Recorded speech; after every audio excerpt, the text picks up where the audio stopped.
Hi there, everyone. I'd like to start by asking you for a few seconds to think about your first grade classroom. Do you still remember that? Remember your teacher's name? Some of your buddies? The walls and the window and the desks? Maybe the blackboard or a whiteboard? Can you remember that? If you do, that's great. That's a good start. This picture was taken late in the 19th century. And it's probably quite similar, if you take close attention to details, to the picture you have in your mind right now when you thought about your classroom. Of course, classrooms hardly change. Education hardly changes.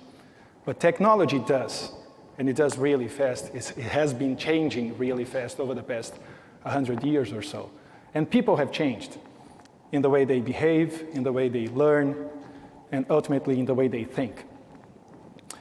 Many authors write about the unchangeable nature of education. For example, Tapscott has mentioned that education keeps in its essence the principles of mass production, which are the same principles of the Industrial Revolution. Cisneros then, who is a researcher who focuses on innovation, basically classifies the innovation we find within educational environments as conservative, which means basically that we incorporate new technologies, but we keep doing things the same way we did before. We keep the same methods to educate people. So if we look into distance learning technologies, that's a good starting point, because when you think about it, you realize how innovation doesn't happen, how we keep waiting for a revolution to happen, and how many unfulfilled expectations we have been having for more than 150 years. Because distance learning started in 1850 with correspondence courses. And it took another 80 years for a breakthrough invention to change things, actually to change humanity, but not specifically education. And that was the radio, and then the television. That was a television those days. So when the radio and the TV came out, specialists from the educational field were psyched. They were really excited. They were saying, now we're going to have a real revolution in education because we're going to be able to teach anyone, anywhere, effectively and inexpensively. Didn't happen, as you know. We didn't see any results, any measurable results. And as we move forward, people started thinking, hey, maybe, just maybe, we need something that we can adapt to people's schedules instead of forcing people to adapt just like radio and television, where you have a programming schedule and then you have to watch lessons in the time they are broadcast. So there was tape. And people started learning through audio tapes and then videotapes, or at least they started to try to learn because specialists were, again, completely excited, saying, okay, maybe now we're going to witness the revolution we've been waiting for. And the revolution didn't come once again. And then people started thinking, hey, maybe what we need is a way to make all these technologies converge. Maybe what we need is a way to have audio and video and animations and text all binded together so that people will finally learn through these technologies. And then there was the computer. And then after the computer, there were networks. First local area networks, and then wide area networks. And people were really excited once again, and they were saying, hey, now we're going to witness the revolution. Now things are going to be different, and people will learn anywhere, anytime. And again, it didn't happen. So currently, there's all this excitement about the usage of mobile devices within classrooms. Nothing will happen again. Because the revolution is not based on technology. We have absolutely no evidence so far to believe that things are going to be different now than they've been for over 100 years. This is the only revolution we witness in schools today. It's the boredom revolution. People are bored as they've never been. People can't stand being in class. In primarily all, if not all, the vast majority of schools and universities everywhere. But it's not that people are not motivated and are not enthusiastic about learning. They are. They just are not motivated to learn the way we are trying to teach them.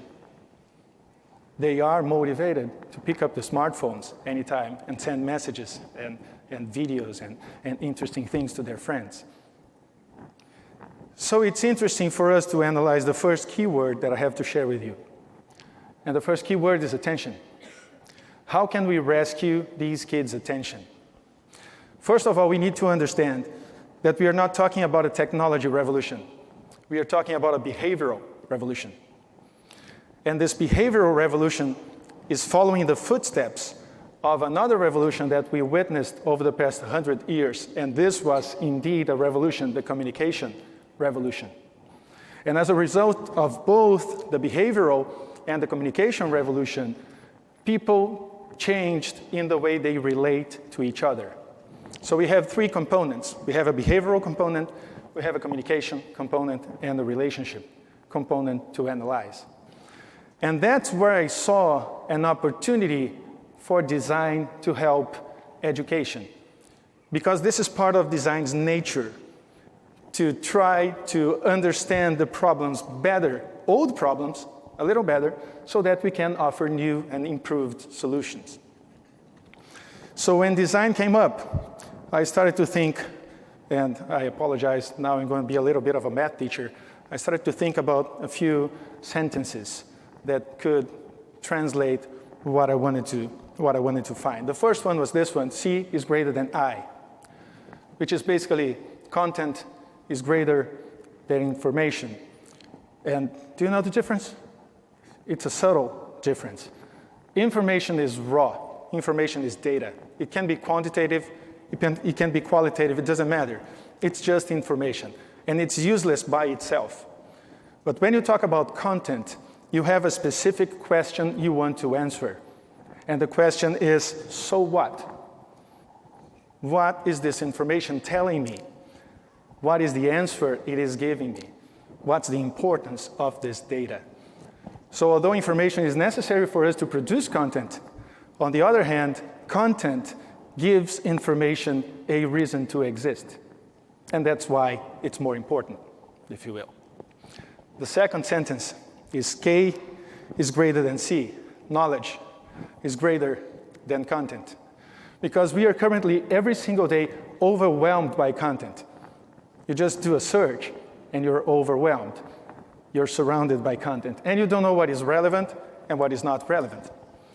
So building knowledge requires us to identify what is relevant and make the connections, so that based on this network of connections, we can make associations with our real life and finally, eventually, solve problems.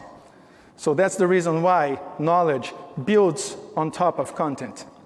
But then I kept thinking, maybe there's a special ingredient that allows eventually content to become knowledge.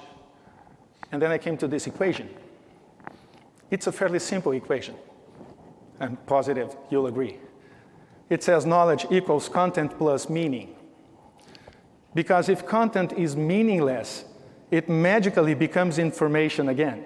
It's as useless as information. But on the other hand, if content is meaningful, then we have the chance to convert it into knowledge. So that's the second keyword. The first was attention. The second is meaning. We need to focus on meaning. We can't focus on technology anymore. And this brings me to a few extra conclusions. As I was doing my research, the research for my master's degree in design, I did my research trying to use design to increase proximity between teachers and students in distance learning environments. As I looked into it, I found out about the learning domains, and it's very easy to understand, to remember ABC. There's an affective domain, a behavioral domain, and a cognitive domain. And it's even easier if you think about the three H's. Heart for the affective, hand for the behavioral, and head, for the cognitive. I asked the participants of my research to answer me that question. more than 300 of them. So tell me, I want to know more about the great teachers you had. But I made this question in two different ways. For some of them, I asked for a stimulated answer. I gave them a list of competencies that they had to highlight, they had to choose. And when I gave the list, the replies, the answers they gave me, in the vast majority, were related to the cognitive and behavioral space. They would say, my teacher needs to know the subject. My teachers need to be a good communicator. But then, when the answer was spontaneous, I would just ask, hey, tell me about your teachers. It was all about affection. People would say something like, that was a great teacher. He understood how I felt. That was, oh, I love that teacher. She listened to me. She wanted to hear me. So that was eye-opening for someone like myself who has a background in computer science, because I suddenly realized the reason that made me choose to do what I do. So I was thinking to myself this afternoon, why did I fly?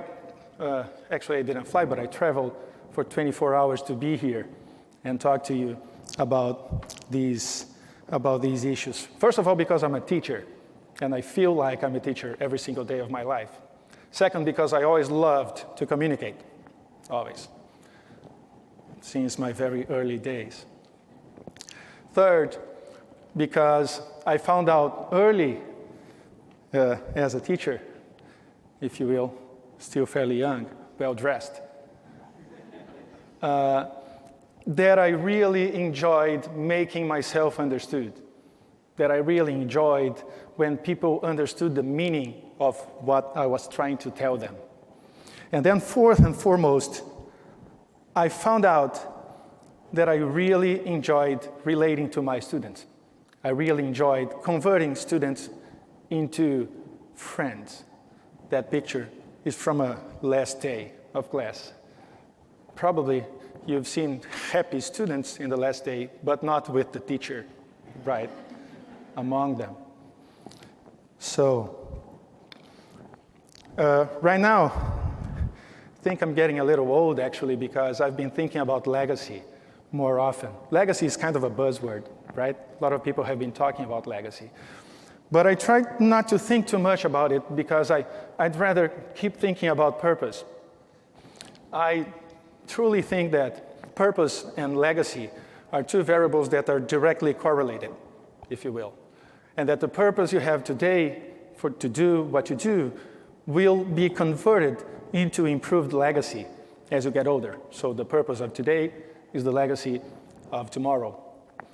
And the other important thing to take into consideration when you look at this translates into this final equation, which reads purpose is inversely proportional to selfishness. There's absolutely no way you can be a good teacher if you're a selfish person. Absolutely no way. You need to put students first. You need to put your apprentices first. So here's some advice.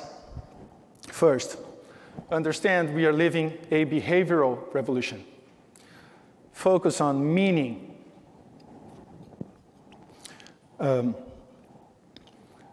Don't be selfish by any chance. If these words are meaningful to you, so you're welcome to join me, and let's finally make this revolution a reality. Thank you very much.